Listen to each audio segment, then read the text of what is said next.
am with Mapleton Hyundai of Carmel, which is based out of Indianapolis, Indiana. Back in 2021, which is last year, my best-selling month was March, which I sold 73 cars. Woo, round of applause for that. Hey, what you talking about? That's it. I'm gonna bring everybody up and we're gonna have this panel. So I'm gonna introduce my second guest right here, Mr. Cody Carter. #1 salesperson on planet Earth right now. Yes. Yeah, and so we already heard Cody sold 154. I mistakenly said 153, and he had to bring the extra one out like, dude, it was 154. Like, really? It's okay. Now, this is really, really special for me. For the first time, making her debut on a national stage is Miss Kalina Bradley. Can I have a round of applause for my daughter, Kalina? Woo!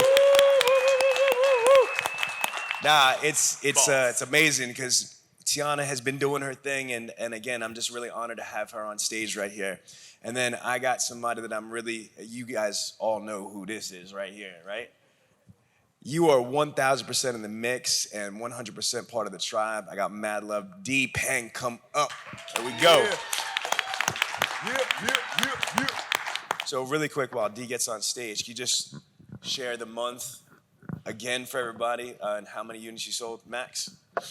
Yeah, so in March of 2021, I did 154 cars, which was my best ever. Prior to that, I had done 123 in December of 2020. So doing 154 cars in the middle of a pandemic, it was a huge feat, and I'm super proud of it. That's why we gotta make sure. In a pandemic, out of pandemic, 154 cars. Like, brother, listen to what I said. There are 16,537 franchise dealerships, not 18,000 for the record, right? There's an additional 40,000 independent dealerships, buy here, pay here's. That's a lot of car dealerships. The average profile from NADA is 10 salespeople, 2 sales managers, GM, GSM, all that to sell 100 cars. It was you and your assistant sold more than 50% higher volume and gross than the average dealership with all those people. Like, that is just mind-blowing. Like, and it only worked like 40, 42 hours a week, which is insane. So I just gotta say, mad respect. I'm looking forward to this panel. Now, Kalina, how long have you been in the industry? A little over a year now. Okay, so again, Kalina is new, but what's kind of interesting, Kalina, what was your top month, volume-wise? Also March in 2021. March was a good month. I did, I think, 20 cars. Yeah, so again, and how long were you in the industry when you broke 20 cars? 2.5 months. So within the first 2.5 months, you broke 20 cars. That's a freaking amazing feat. Round of applause for my daughter, y'all, please. All right. Now, D, talk to us. How many units was your top month? 26 months, July 2021. Okay, and then something crazy happened. Anybody here have demos for salespeople still? Okay, 1, 2. It's very rare. Like, what's the demo? So D left the dealership, and then tell everybody like how sad and how much did they want you? What did they throw at you? So, short story, because I know it's kind of back and forth mix on the actual the workbook. So my current dealership right now is Win Ford. That's where I birthed myself. That's why I said D Penn's brand birthed. I left and went across the street to Hampton Chevrolet, and coming back to my original dealer where I had my record 200 plus car years back to back, they gave me a demo. They gave me my own schedule. They empowered me and uncaged me, and now I'm just ready for 2022. That's what's up. All right, so let me just tell you my crazy vision why this panel. So obviously, number one, again, female, male, black, white, you know what I mean? We've got brand new into the industry with Kalina. And then again, D, because this is part of your identity, I learned so much about the whole transgender community and the struggle. And what really kind of put me on to like, wow, this is special, is that we have a president of a major association, NAMAD, with Damon Lester, and he's also the dealer principal.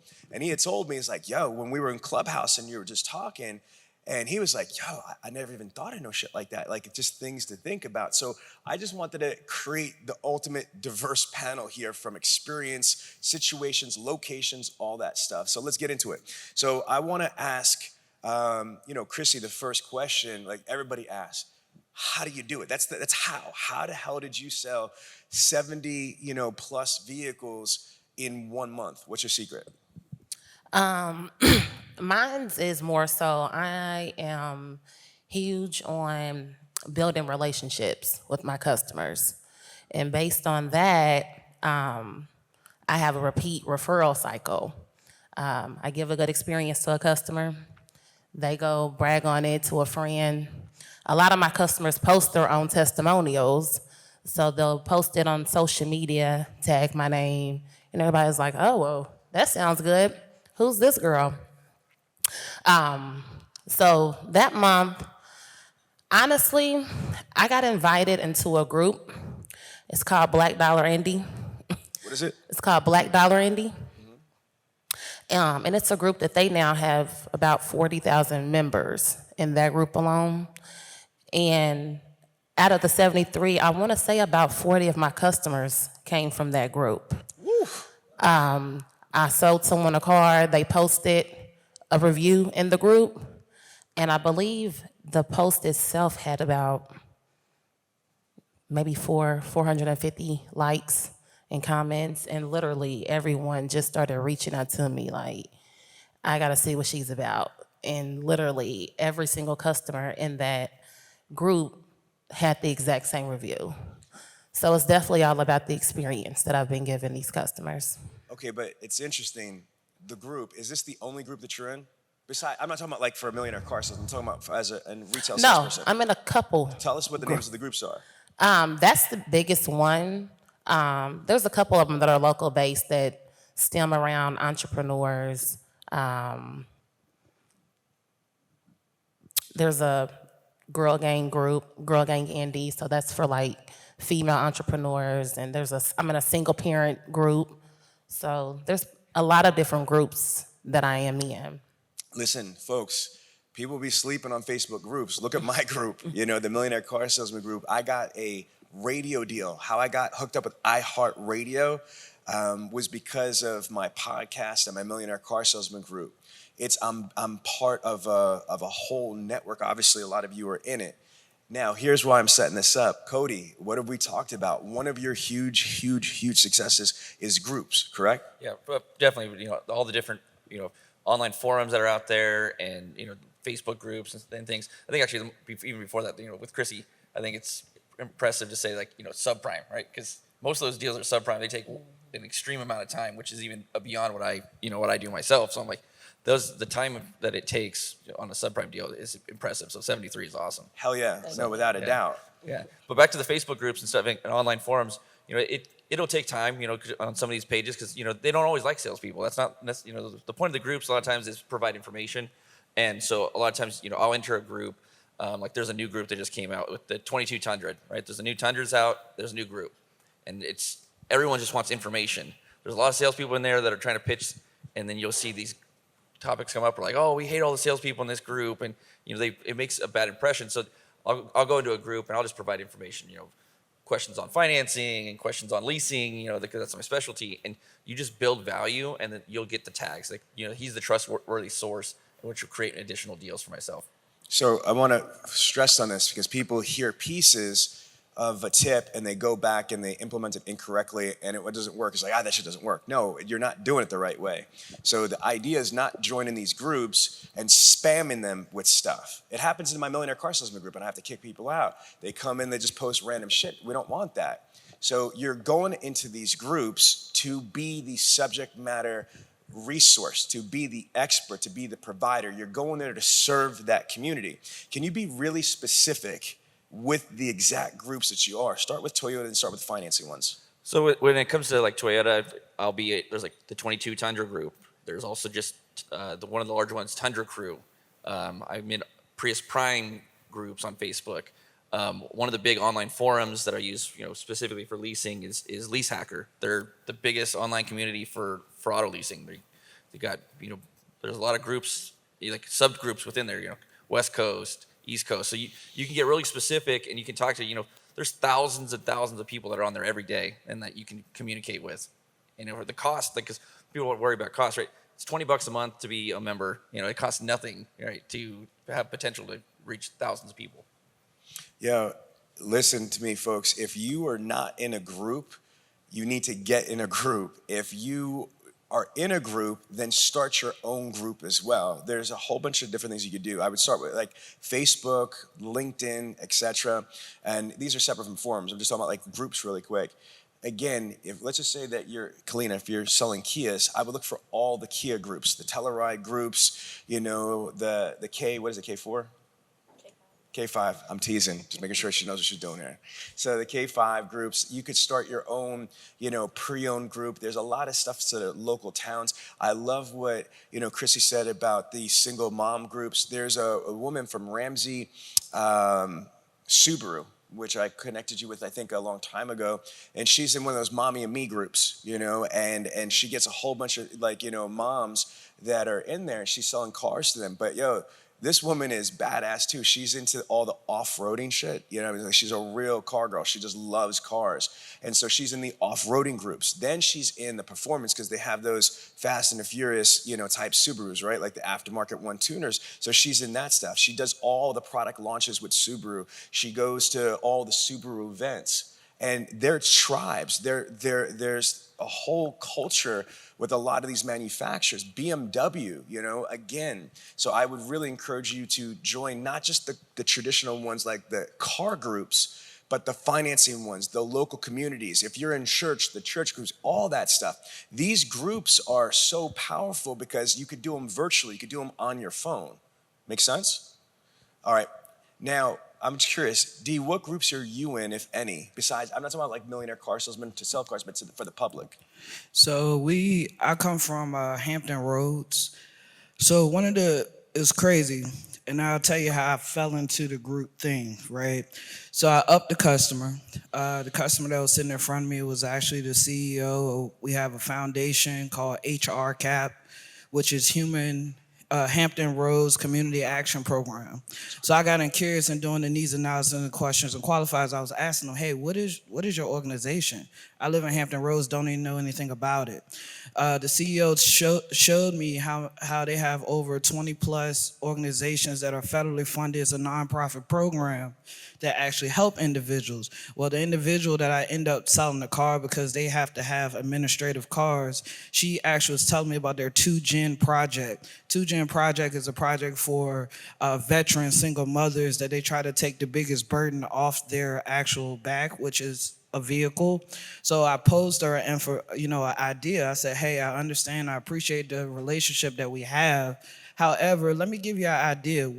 When y'all give these people these cars, who do y'all go to? They was like, well, we just go find a car. I said, well, let me be that person. So what I did was I gave them the idea, won't you teach these individuals that are coming out and rebuilding their lives from being a single mothers and having to buy a car, bring them to me, let's have an educational experience. I'm gonna take them, teach them, and treat them right and help them understand how to buy a car. And then at the end, on the back end, we will award them the car. So I got a couple stories like that on my Facebook. I love it. I love it. I love it. You guys getting value from this? Kalina, are you in any groups yet? Are you in any groups yet? No, I'm in local groups, but Yeah. I've never put myself. I'm just watching. Yeah, so it's so cool though, right? And that's why I have the stage diversified, because you do stuff that some other people don't do, which we're gonna get into. But I also wanna talk to you, because my other daughter over there, is got a rainbow phone case. And one of the things that she did that was really nationally recognized is that she had her build a brand site, T Got Your Keys, and she was doing ads, to the LGBT community, which she's in. And I'm thinking, D, you're transgender, obviously, and that you're waving that flag all the time and you're very proud. I mean, you should serve your community.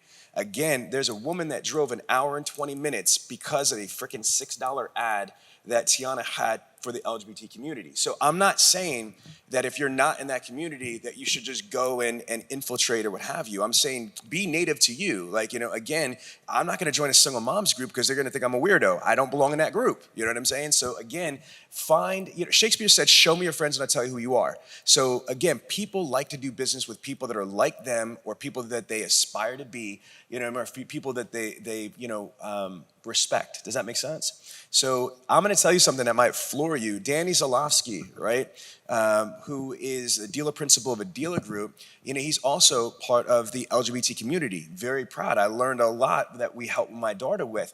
Again, he is extremely active in the community. There is a website, this is interesting, called gaywheels.com. I'm not making it up. It's not a joke. I'm dead ass serious. That is supported by like 95% of the manufacturers. Only a couple exotics don't support the website, but every one of the major manufacturers support, diversified communities. That's the whole thing with diversity and inclusion, etc. So it doesn't make sense for us not to, join specific communities that are relevant to us to serve our communities. I'm going to teach you something also. A gentleman that's not on the stage that I truly respect is Ali Reda. Right or wrong, Ali's a beast. You know what I mean? Ali, can you imagine? This is the dude that broke the Guinness Book of World Records, and this is years ago. He had broke over 200 cars, right? He hired a man named Carlos Huerta. Carlos Huerta never sold a car in his life. He worked under him. You know what I mean? He didn't get Ali's crumbs or his leftovers or any of that stuff. He wasn't an assistant. He was a full-blown salesperson under Ali Reda, but Ali believed in relationship selling. What he did was he put him in the Latino community. So the Middle Eastern gentleman hired a Latino because he was smart and strategic. And he basically did not get any ups. He just went and supported the community. That's all he did was support the community and say, listen, I find out that a lot of Latinos are getting cracked and getting taken advantage of on interest rates, whatever. Let me just look at your paperwork. Whether you buy a car from me or not doesn't even matter. Just let me make sure that you got the right deal. And that's all he does is support the Latino community. Guess what? In the first 12 months, he broke over 30 units, and in the first 15 months, he broke 40 cars. How do you sell 40 cars, never sold a car in your life, and you take no ups? It's 100% relationship marketing. He's part of all these groups and these communities. Does this make sense? You guys are going to start using some of these ideas when you've Jonathan. You work for Volkswagen. That's a super niche brand. I mean, that's a whole unique brand. There's a whole tribe of people that are just focused on the VWs, the bugs, and the vans and all that stuff. You got a whole crew of people that you could turn around and join that tribe and provide value with. Cool? All right, so let's pivot real quick. So Kalina, the group thing is not you, but you found something that you kind of like, with the data money, equity money. Can you tell us a little about that? Yeah, I mean, obviously right now it's been very slow with how the market is. So on top of looking for orphan owners, I use the data mining equity tool to see what customers I can try to bring into the dealership. We have a lease retention manager, but I don't want to just sit around and wait for that. So I take it into my own hands, try to set appointments for myself to remind myself to reach out to those customers. So I make it a point to hit a certain amount of texts or calls per day to try to get people in. So again, she's on Vin Solutions. How do you like Vin Solutions? I love it. Okay, not just because they're there. My daughter's like me. She's brutally honest. So one of the things that I'm really proud, and Tom, you should go back to the store. This is something I extract from Kalina. And again, as the trainer, you guys are my client. I taught you guys that in Vin Solutions, like a lot of people, when you schedule like the tasks or what have you, it gets buried in the tasks. I mean, if you have a lot of tasks, it's going to be like a whole bunch. So if you want to set a specific phone call, we're setting the appointment as other. And so can you explain how much easier that is for you? Yeah, no, that's what I do, because like you said, it gets buried and it's easy to just like click off or dismiss it, and I don't want to do that. And especially if I just talked to someone recently, I want to make sure that I follow up with them at a certain, like within a week or two. So, and Vin Solutions sometimes doesn't automatically do that, so I set it for myself to do that. So to be specific, again, in Vin Solutions, it's really cool is that, let's just say specifically that I'm the rep. I don't care, I'm the BDC rep, I'm the salesperson. If I'm a salesperson and Kalina is the prospect, let's just say that I spoke to her and she said, listen, I'm not ready to talk right now. Give me a call in a week. So instead of just putting a task or an activity, I can actually make an appointment. Similar to like an in-store appointment, but instead of it being an in-store appointment, there's a button that says other, and then I can put the notes in. This is, a buyback opportunity or whatever it is. And what it does is it puts it on the right side of the screen, which makes it easy for me because it's like plastered there. You know what I mean? Instead of having to go through 137 tasks that are kind of lost. Does that make sense? So I think that's awesome. Can you tell us? And then, I know this is the first time on stage. You're doing great, babe. I promise. Right? She's doing great. There we go. All right. So what's the actual pitch or message? Like, what are you saying? Because here's what happens, everybody, and this is a lesson for the managers here. When we say use the data mining tool, do this, some people are lazy, but I find a lot of them, it's not that they're lazy, they don't know how. When we say work the service drive, they're like, sounds good, but what do I say? We can't just assume they know what to say. So Lee, if you can, what do you say to them in text or email or on the phone in this data mining thing right now? Well, obviously, I try to get customers that aren't sold by my coworkers, the orphan owners. So I introduce myself, say that I'm their new sales representative, and that I'm here as a point of contact. And I also make it a point to say that, because of the whole microchip shortage, we're looking for cars in our lot, and let them know that their trade-in value is higher than ever before. And, it's a hit or miss on whether they answer the first time or not. But, that's what the appointments are for, to keep doing that. And you've been successful. You've been having people. That's honestly my best form right now, is to generate leads. Most of my sales are from that. So, and you know what? Listen what she said, orphan owners. She's not stupid. Why are you going to go through data mining and it's somebody else's person and have to deal with a split deal or this or that or have you? So she's isolating in the CRM orphan owners, and then from the orphan owners, she's engaging them and she's using the current reality of, look, there's a massive chip, crisis, which is leading us to have an inventory crisis. We want to buy your vehicle. And I just think it's brilliant. A lot of people think that orphan owners are garbage leads. Let me just give you some stats from NADA. These are facts. It is by far the highest closing ratio and the highest gross profit are from previous customers. You're looking at over 65% closing ratio and a higher gross profit.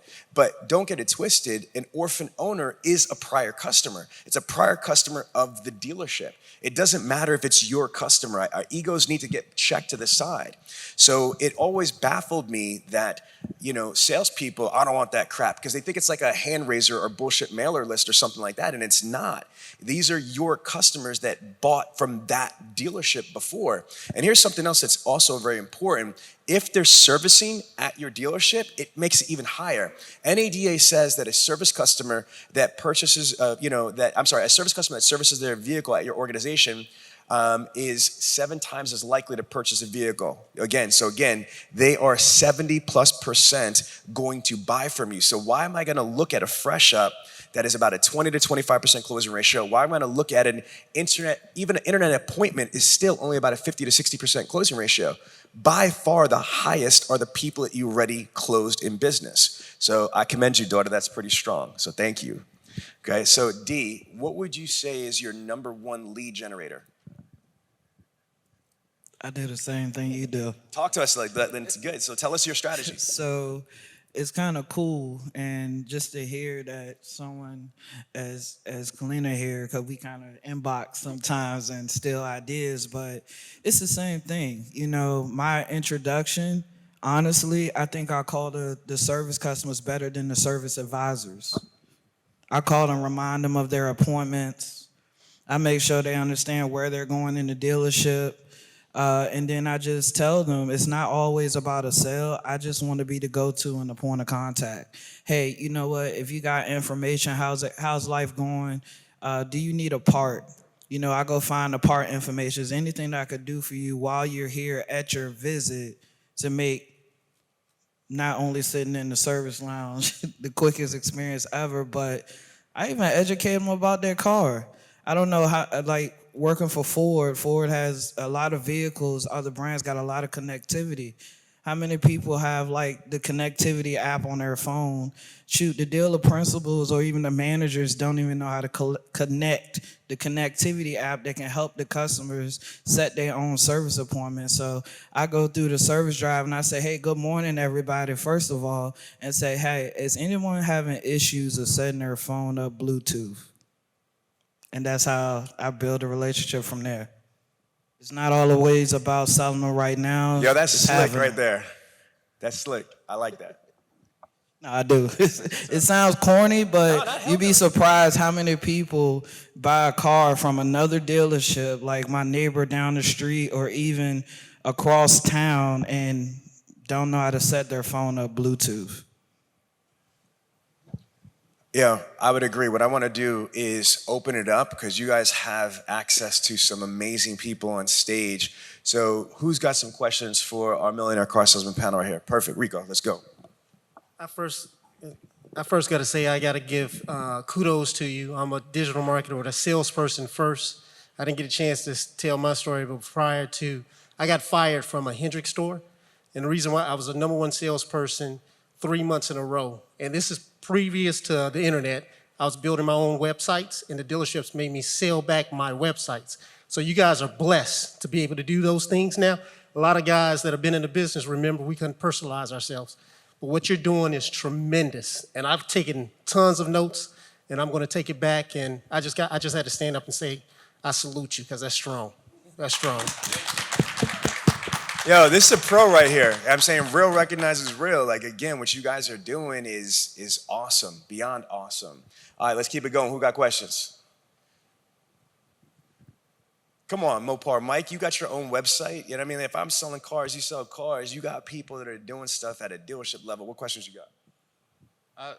I really don't have a question, but more so just a statement, and to kind of tag along with what they were saying up there is, you know, when you're joining all these groups, it's most important to give more than you take. And because like Cody was saying, you know, if you just go in there and like, hey, I got this car, I'm looking to sell it, you're going to get blasted. The people in these groups, you know, they really, you know, are looking for value. They're looking to find out what's cool about the vehicle that they're getting or they just received. They're looking to get that value. You provide that value, you show them that, hey, I'm not just a salesperson, I actually legitimately know this shit backwards and forwards. They're gonna see you as that point of contact, you know, for all the technical stuff. If they do have questions, you know, about, you know, lease programs, that's gonna come later. People will be like, yo, this guy knows all this, let me ask him about that too. So you just started selling cars. What off of this is gonna kind of inspire you in your direction? Everything, like especially going with the orphan owners, I'm really trying to learn how to do that and really get into the information because I'm still a little lost on that. Like I'm just learning everything from all you guys, and I love it. I appreciate it, and especially D, he's killing it. I love how he's going in. That slick stuff you did with the Bluetooth, everything, all that is lit. I love it. Hey, Sean, let me speak to Jonathan real quick.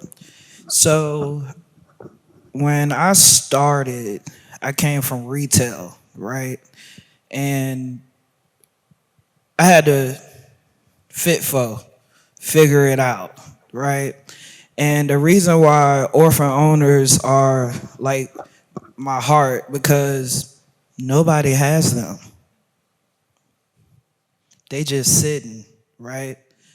That's how I build my book of business.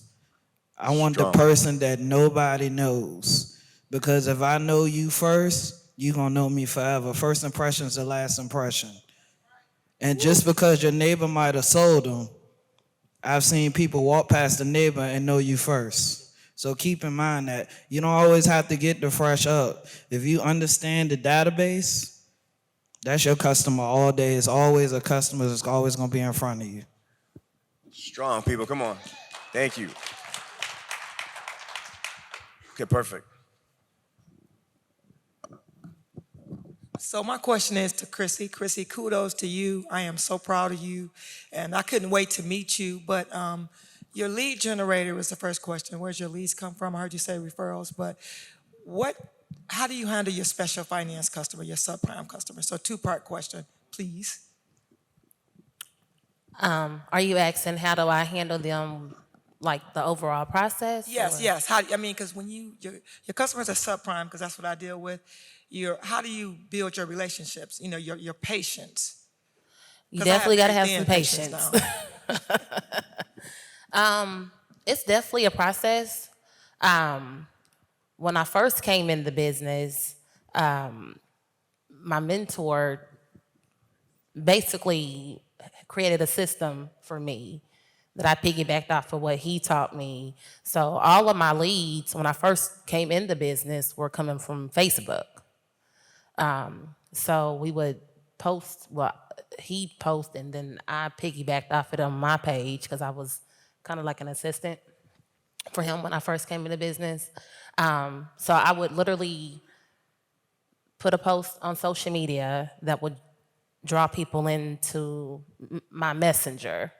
And then from that point, I would do a pre-qualifier, which is basically just scheduling them in because I was always taught to always bring the consumer in, you know, whether you think it's a deal or not. So once they come in, then I think I talked about this on the podcast, creating just a standard strategy of a pre-qualifier, you know, what are they looking for? In subprime, it's really important to know whether or not they have license or no license, and then definitely collecting all their steps up front. And then that makes it easy for me to work with management when I'm trying to chase an approval for them. So yeah, everything is social media based, messenger. That's how I engage with all of my customers that are coming from that Facebook outlet. I want to jump in on this about special finance. One of my recommendations is a lot of times people that do special finance, they don't do it the right way, in my opinion. They don't understand that there's a major difference between subprime and selling a new or used car. Because when you're selling cars, and Jonathan, this is important for you to understand, it's about the car. But when you have a special finance situation, if someone's got bad credit, no credit, it might to them be about the car at first until reality kicks in and it's about the approval. Man, I worked at Pine Belt, Nissan, Kia, Cadillac, and we did subprime out of the Cadillac used car building. And I never forget, people came in, you know, they wanted to buy a brand new Escalade, and they left in a used Catera. Okay, that's how, you know what I mean? Like, we're going back, and those cars booked out great. I mean, it was a hell of a deal before. We had pandemic grosses before the pandemic with subprime, like, for real, for real. And what I would say to advise anybody, first of all, you should be 100% into special finance. I don't care if you have a Highline dealership, and you know the philosophy that I don't want to deal with subprime is just stupid. And nothing stupid. No, that's just plain stupid. Because you know, rich people or people that got money, you know, have bad habits sometimes: divorce, real estate, medical bills, bad choices in life, whatever. But guess what? They got stroked Them to put down. subprimes is loyal. Yeah, no, but what I'm saying is that, again, subprime doesn't just mean people that are broke and don't pay their bills. You know what I mean? Subprime could be people that have affluent. Look at MC Hammer. Look at rich people, rock stars, rap stars, what have you. They got money, but they spend that shit on the wrong things. They go a little bit crazy. So my point is, first of all, special finance is definitely powerful. And hello, we're in a global pandemic right now, and there's not a ton of new cars. So what are we selling the most of? Used cars. And what's a major thing to sell used cars with? Special finance. So again, I'm just saying special finance, special finance, special finance. But if you are going to do special finance, make sure that you have a completely different strategy that's enveloped around the whole special finance process and experience. And it also has to be segregated in the CRM. Let me be specific. If I'm following up with an internet purchase request on a new car, that's a special experience. If I'm following up with a subprime lead, then everything that I do, all my automation, all my email templates, all my voicemail scripts, all my text message scripts, all my social media templates, all that stuff needs to be tweaked, verbiage and tone for the subprime customer and about the approval. And what happens is a lot of times, too many times, I'm auditing these CRMs, or my team is listening to the mystery shopping calls, And they are using conventional strategies, conventional templates, conventional word tracks, conventional voice messages for the subprime customer and wondering why they don't have a higher engagement and conversion. Does this make sense? Because our market's way different, right? So ours is a luxury market, and with the subprime, what we did in the beginning when I built our programs in our CRM, because not everybody can get financed for what we sell, right? It's a luxury. A lot of people don't realize I've had 800 credit scores get turned down. And so I built an educational workflow within our CRM to teach these people how to get where they needed to go, included links to some references, some nationally known organizations that would help them grow their credit, right? And build their credit to get to the right DTI, to the right credit score, to the right down payment that they would need. And I think that is vital, because if you're the educator for your customer, Absolutely. then they're coming back to you to purchase. I'm sure y'all are familiar with the Gallup poll. Every year when there's a presidential election, you'll hear Gallup polls ranking here and there. Well, every year the Gallup poll does a study on honesty and ethics among professions. And every year nurses rank at the very top with the index score in the mid-80s. And as you come on down the list, you have attorneys that are way down in the 30s, 40s. People don't trust attorneys. But then at the very bottom, you have the car industry, car salesmen. So you can look at that negatively, but I think everyone up here on this panel flips that around and says, wait a minute, we have integrity and honesty that you don't find everywhere else. So it creates a very low bar for you to be excellent. So you don't have to be the best, you just have to be better than that bottom 8%. And as you do that, as you build your knowledge of the brand or whatever you're doing, then you become an expert. Then you have integrity, you have knowledge, you have expertise within a brand or the whole car buying experience. Then you gain the consumer's trust. Once you gain their trust, it's over. And they will keep coming back to you, and I think that's why these people are so successful. So I'm looking at this panel. I started selling cars in 2001, right? And so I sold for 12 years at stores, and I've met thousands of salespeople in Southern California. I work for some very big groups. What stands out to me is that everybody on this panel seems extra motivated.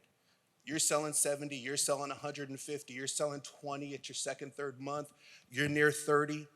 I have to know what motivated you to get out of the normal lane of selling, 10 cars per month? 9.6. 9.6. So what was the first thought process that said, I'm not gonna sell 9.6? So that's the first thing I have to understand is, what motivated you? Was it a person? Was it internal? You mentioned a mentor, but I have to understand, what is separating you from the very beginning from everybody else who's happy to sell 9.6 or 12? Because I'll be honest, when I was selling 15, 18, 20, you couldn't tell me I wasn't killing it. You could not tell me I wasn't the best salesperson on the planet. And then I come here, 70, 150, 22nd month, 26, and I don't feel so good no more. So I want to know, what did it do? What did you do? What inspired you to get out of that normalcy lane? That's the first question. Then after that, I have a second question if Sean will allow for it. Absolutely. So let's just start with Chrissy. If you could answer the question, what motivates you to want to do more, be more, and achieve more? I'm a single mom of 2 kids. So Round of applause. that definitely motivates me. When I came into the business, I had resigned from a job, so I didn't have a job for like 2 months. I worked in corporate in a very stressful setting, and I was in that phase of trying to find myself. I started a dance program, and I wanted to focus on that, knowing that it wasn't going to bring me any type of revenue or any income. And back then, I really didn't have anything saved because I was kind of living paycheck to paycheck. So when my mentor, who I also call a best friend, extended the offer to bring me into this business, I literally just came in like, okay, I met him because he sold me a car because I was a subprime customer. I needed a car myself, and that's how we met. And on the first day, I just came like, okay, well, I know I'm gonna be at this dealership all day because I sat here a couple months prior for 9 hours to get a car. And I was actually super duper hungry. Literally, I didn't even eat that whole day. This is a true story because one, I didn't have the funds to buy lunch. But I came in literally just ready to learn everything that he was throwing at me. He literally gave me an iPad, set me at a desk, schedule these appointments. Here's a notepad and a pen. And I literally scheduled all these appointments, put them on a notepad and a pen. And I don't know what it was about me, but they all showed up. Literally. But my first day, like in week, like I was super duper busy. Like, and I had no clue about the car business, but I'm doing credit apps, I'm pulling up cars, I'm doing test drives, I'm doing paperwork, I'm going through the whole process. And just from that, I'm like, okay, well, I can really do, sell these cars like he's selling these cars. And from then, I never had like a direct number goal or I got to sell 20 cars this month or 30. I kind of just was taking what was given to me, and with that mindset and the type of person that I am and what I've been to these customers, it's blessed me to, have these high-end number months that I've been having. Yo, I love this industry. To start and not have enough money for lunch to being the baddest chick in the game is crazy. 70 cars. And I'm gonna say it again. First of all, you heard what Damon Lester said, about minority population in the automotive industry. So to be a black female and do the shit that you're doing, to be honest with you, you know how it is. We got to work a lot harder as minorities in this country on everything we do. It's like you selling 150 cars, in my opinion. You know what I mean? So can I have another round of applause for Chrissy? That's an amazing story. Amazing. Thank you. So Cody, same question. What's the motivation for you? So what's the motivation for you to do what you do, to go to, because again, he's right. 15 cars, I thought I was the shit at 30 cars until you showed up. You know what I mean? I thought I was flexing. And then you're like, no, boo-boo, it's 154. Like, damn. I think a lot of it, I'm a super competitive person, right? You never want to be that person at the bottom, right? When I got into this industry, I was 19 years old, and I took the interviews telling my wife, we were dating at the time, like, hey, if they don't pay me salary, I'm not really interested in this, right?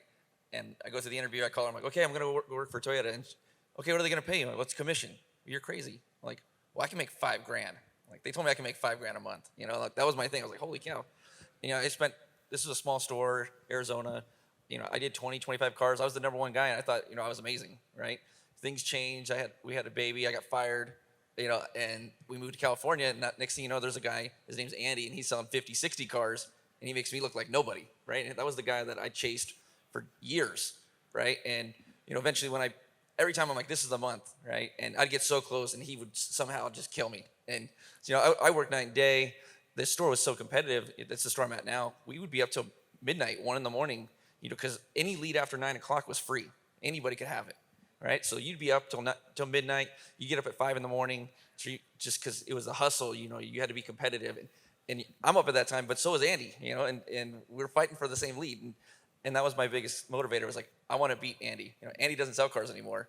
After when he hit 150 cars, it was difficult for him to do that. And he's changed industries. I don't say that's my fault, but it's funny to say, like, he was my guy that I was always after, and now he's not here. I would have left the industry too if I was him. I'm just saying, no, I'm not kidding. Bro, that's crazy though. But no, you are competitive as hell.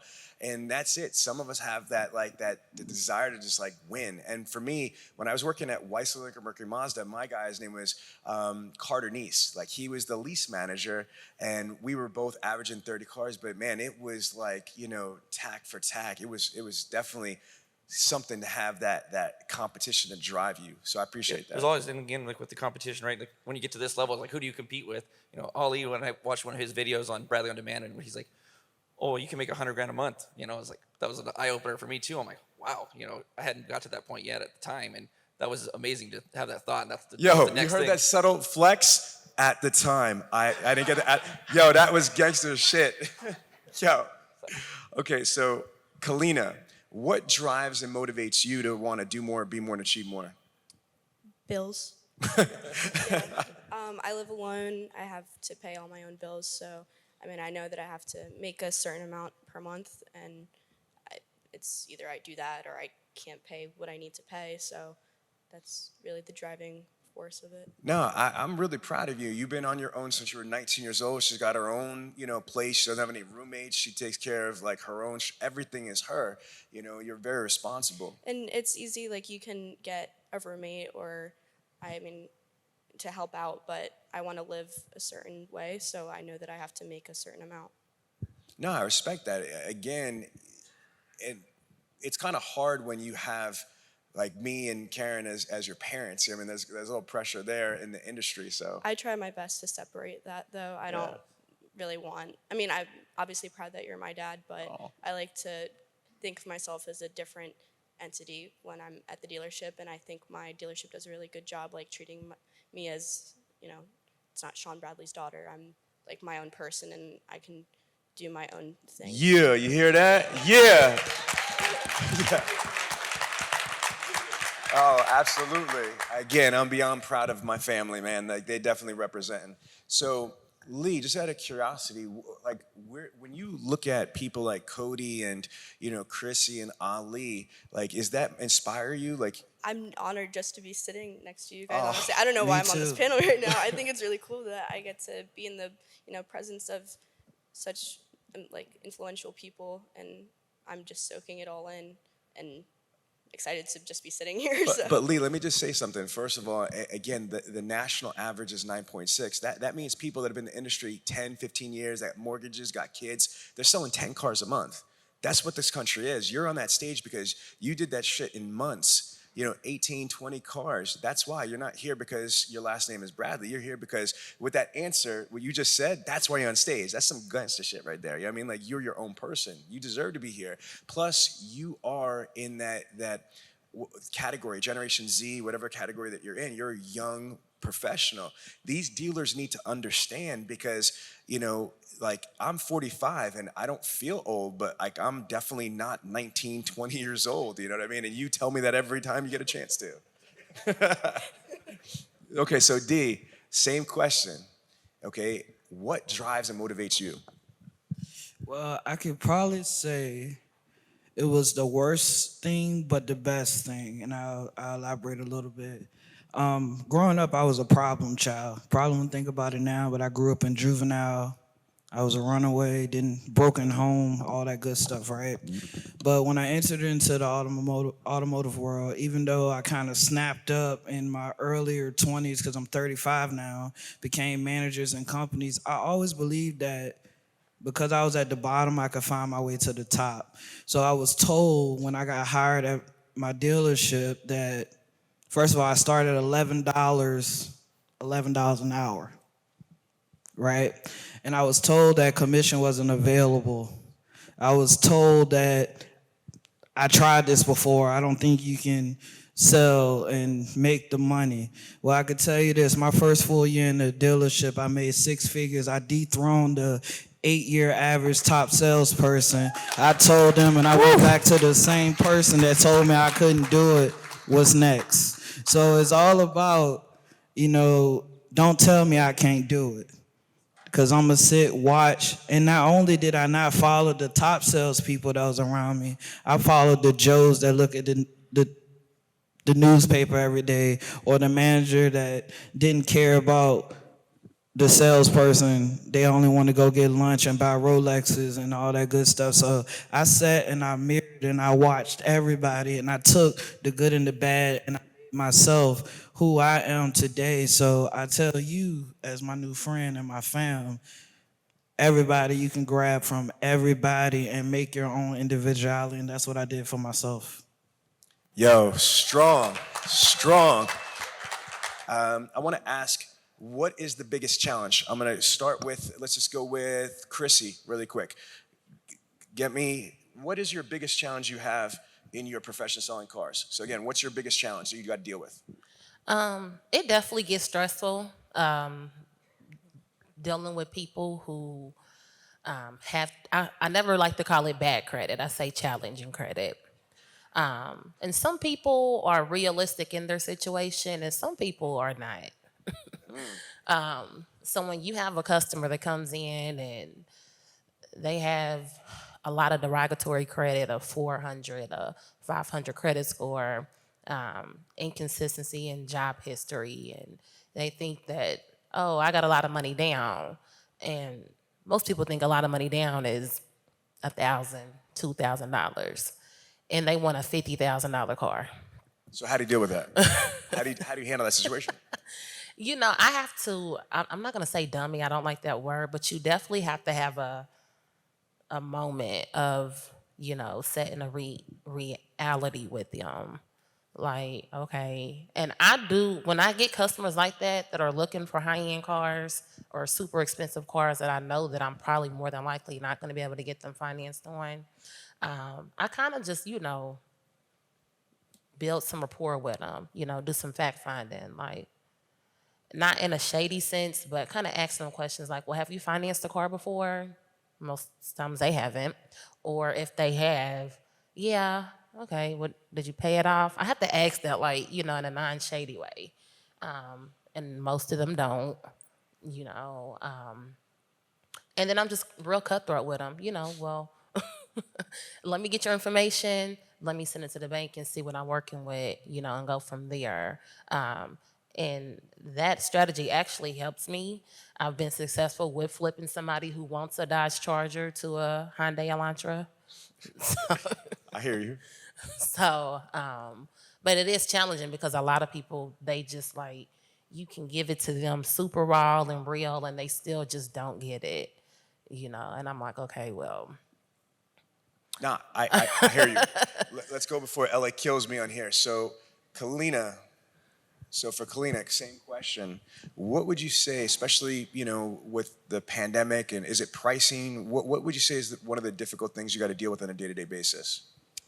I mean, obviously the big ones, the car shortage and trying to build, you know, to build value in the car and everything. But I did want to take the opportunity to talk about like mental health and stuff, just because with our industry, it's very easy to be very stressed and overwhelmed, and it's hard to have a work-life balance. And that's something that is I'm struggling with, and I feel like it's very prominent with a lot of people, and it's not talked about, especially since the industry is male-dominated. So I feel like I just wanted to. No, please. Let's yeah. go. Let's go through it because again, but specifically, like, because you just threw me for a second. In what sense is it? Just like people that naturally have things going on, or is it? Do you think it's even made more like stressful because of the current situation? Yeah, like Okay. having to separate yourself. Like it's easy to tie yourself to the amount of money that you earn or the amount of cars that you sell. So, I mean, that's one of the biggest things for me. But I'm working on that. And So how do you do that? How do you try to stay healthy and stay grounded and deal with all the stress and all the craziness? I try to. It's you know you make car sales your life, but once I step through the door at my house, I try to leave all that stuff like away and try to focus on. I live with my cat, so so I hang out with him. You know, go to the gym. Like having a stress reliever, some sort of outlet to get. You know. So it's kind of hard that your dad is who he is in the industry, and we're always talking about cars and stuff like that. All right, I got you, hon. All right, fair enough. All right. No, but I'm glad you brought that up because, you know, what we've been talking about the last couple of days is everything that's really important. And thank you so much for bringing that up. I appreciate that, Lee. All right, so Cody, same question is what would you say is your, you know, big challenge you have to deal with? Well, my biggest challenge is actually dealing with the OEM, right? The ideas that I've come up with along the way have always been, you know, cutting edge and push the limits, and they've, you know, I deal with my manufacturer, and they've struck me down many times. They've stifled your creativity because, you know, that's outside of our spectrum. Or, you know, recently, even with my website, you know, they told me, you can't have that site, right? It's beyond covenant. And I said, well, you know, you guys talk about transparency. We're doing ultimate transparency. And now you're saying you can't be that transparent, right? And so it's a constant struggle, like, that they have to understand, like, you know, we're here to sell cars. We're here to provide a certain experience at a level that, you know, I feel my customers deserve. And, you know, there's that constant struggle. I feel like every couple years we have this battle. And I mentioned, I was like, with the site, I'm like, hey, there's a lot of other salespeople that have sites out there. They're like, but yeah, you're just more successful. You're out there more, and we don't like that. So the struggle is, people need to be more open-minded, because I think we'll be a lot more successful as an industry if they allow the salespeople to be empowered. No, thank you very much. Now, Dee, I'm gonna go this in a different direction, if that's okay. So I'm not gonna ask you what's your biggest challenge. I want you to answer this particular question. Okay, so Dee, being transgender in the automotive industry, you said has had some challenges. Can you share some of those challenges and how you've been able to deal with them? And we just did a podcast with you, and I learned so much. So let's go back to like the conversation we had a little bit in the podcast. Well, yeah, it's kind of a touch of everything that everybody said. Is being educated, understanding who's in front of you. Everybody's a customer, from the dealer principal to the sales manager to the sales associate. It's only 1.4 million people across the United States, based off research, that identify themselves as transgender, and 0.7% of that is going to be coming from 18 to 24. So everybody got to get ready, right? Because we always talk about going forward, this is going to be the new normal, but guess what? It's normal. People are people. Everybody put their pants on the same way. Everybody put their shoes on the same way. You might like milk, I might like soda, but I need to drink water. It's all the same. So one of the biggest challenges, I can tailor back to that question, is just helping people learn how to own them and who they are and how they can be successful. Empower them just to be their self, because as long as we have diversity and inclusion in thought and mind, skies is the limit for everybody and everything that we need to do. Woo! Yo, strong. Do you like the content? Well, if you want more, then you need to sign up for Bradley On Demand, the world's best virtual training platform in the entire automotive industry. With some of the top speakers, salespeople, and trainers, and almost 7,000 training modules. You will sell more cars more often and more profitably. So sign up now at www.bradleyondemand.com.